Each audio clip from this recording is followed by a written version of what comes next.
आज का जो हमारा टॉपिक है वो क्या है, ट्यूबरोस्क्लेरोसिस। देखें बहुत इजी है ट्यूबरोस्क्लेरोसिस। ये देखें सबसे पहले क्या, ये तमाम जो न्यूरोक्यूटेनियस डिसऑर्डर होते हैं इसमें क्या होते हैं, न्यूरो मतलब इसमें सीएनएस इन्वॉल्व होता है, क्यूटेनियस मतलब स्किन भी इन्वॉल्व होती है, और इसमें क्या होती है, बोन भी इन्वॉल्व होती है। तो उसमें बस क्या है, ट्यूबरोस्क्लेरोसिस। ये सारे आपके ऑटोसोमल डोमिनेंट है सारे।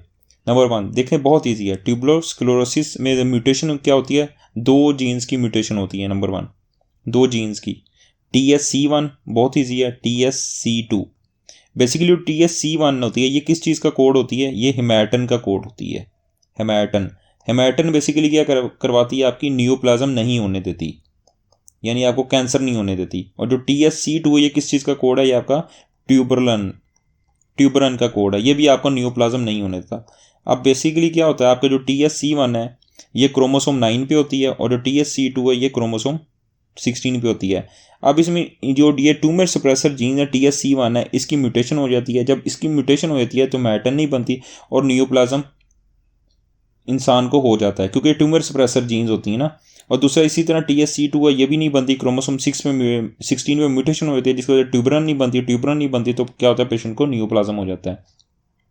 अब इसने बोला इसके वेरिएबल एक्सप्रेशंस है। अब इसमें जो दो इसमें म्यूटेशन होती है ट्यूमर सप्रेसर जीन की, और ट्यूमर सप्रेसर जो जीन होती है TSC1 है वो कहाँ पे होती है, क्रोमोसोम 9 भी होती है। कोड किस चीज़ का, हेमाटन, जो आपकी क्या होती है, ट्यूमर नहीं होने देती। लेकिन जब इसकी म्यूटेशन हो जाती है तो हेमाटन नहीं बनता, न्यू कैंसर हो जाता है पेशेंट को। और दूसरा हमारे पास है TSC2, क्रोमोसोम 16 पे होती है, जिस तरह ये हमने बताया। और कोड किस चीज़ का, ट्यूबरन का हो। जब ये नहीं बनती, जब ट्यूबरन नहीं बनेगी तो क्या होगा, पेशेंट को न्यूप्लाज्म हो जाएगा। अब इसको हम नमूनिक के साथ याद करते हैं, नमूनिक के साथ देखें इसका जो नमूनिक है वो क्या है, हेमाटोमास। नंबर 1 लिखा हुआ ना यहाँ पे, ट्यूबरोस्क्लेरोसिस में हेमाटोमास, इसी का हम नमूनिक बना के इससे याद करते हैं। तो क्या होता है इसमें, HAMACA,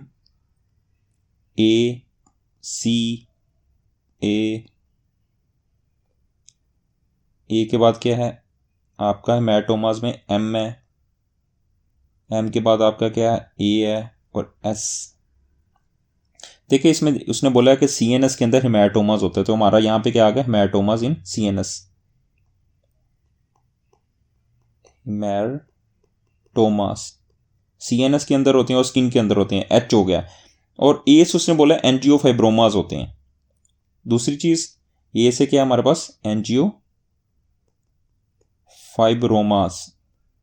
और M से क्या आपका है, यहाँ पे लिखा उसने माइटल रिग्रेगिटेशन। M से क्या आपका माइटल, इसमें रिग्रेगिटेशन हमें नजर आती है ट्यूबरोस्क्लेरोसिस में, MR। और उसके बाद ऐश लीफ स्पॉट्स नजर आते हैं। ए से क्या है हमारे पास, ऐश लीफ स्पॉट्स। ऐश लीफ स्पॉट्स क्या होती हैं, बेसिकली ये हाइपोपिगमेंटेड एरियाज होते हैं, ये वाले, ये क्या हाइपोपिगमेंटेड एरिया से बोलते हैं ऐश लीफ, ये ट्यूबरोस्क्लेरोसिस में होते हैं। और सी समझ में क्या है आपका, कार्डिक रेब्डोमायोमास, जो कार्डिक मसल्स है उसका ट्यूमर होता है, कार्डिक रेब्डोमायोमास।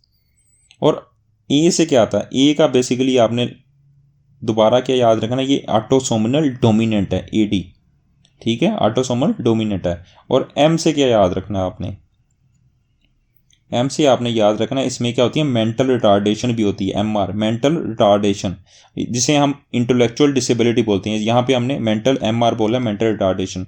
और A से आपका क्या है, इसमें देखें, इसमें रीनल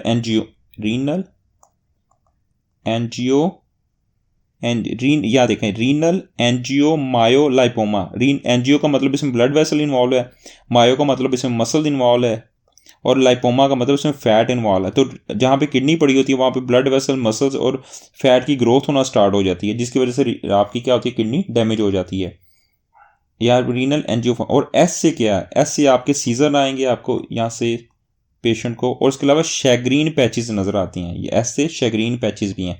और शैग्रीन पैचेस बेसिकली क्या होते हैं, ये आपके शैग्रीन पैचेस होते हैं रफ्ड, आपके रफंड पैचेस होते हैं, आपके क्या होते हैं, रफंड पैचेस होते हैं आपके लंबर रीजन पे, लंबर स्पाइन पे।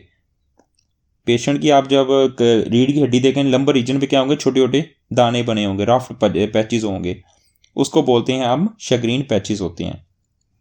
और इसकी वजह से किस चीज़ से होने के चांसेस बढ़ जाते हैं, आपके सब एपेंडाइमल जॉइंट सेल एस्ट्रोसाइटोमास होने के चांसेस बढ़ जाते हैं। और इसके अलावा उंगुल फाइब्रोमास। उंगल फाइब्रोमा के बेसिकली क्या होते हैं, आपका जो नेल होता है, नेल के फाइब्रोमास को क्या बोलते हैं, उंगल फाइब्रोमास।